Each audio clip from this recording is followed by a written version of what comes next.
Well, one of the things that we spoke about uh, in the adaptation of the book to the film is this very concept of hell as created on earth.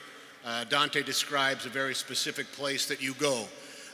And the Zobrist in our film, with the idea of overpopulation, really puts forward the idea that we are creating our own version of Dante's Inferno here in the real world. There's any number of places you could go on the planet Earth, and the environment is hellacious, and the people are held in slavery, and there's any number of degrees of misery that are in fact created by ourselves one way or another. So the concept of Inferno is, to me, is one that can be avoided, but only if everybody understands what the problem is and works to avoid it.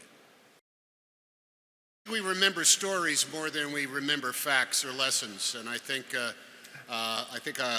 there's no better way to spend 20 minutes or an hour and 20 minutes or 2 hours in the hands of a really great storyteller, whether it's sitting around the campfire or a dinner table or when you go to the cinema.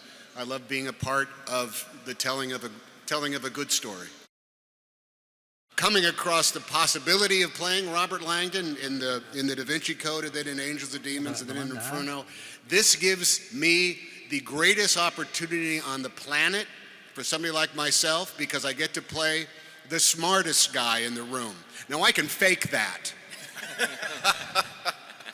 You give me the right amount of verbiage and just enough time to do the right amount of research, and I can convince you that I may be the smartest guy in the room.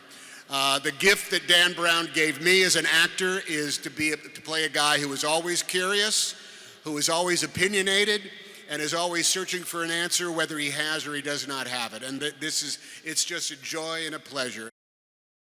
These movies are a blast to make.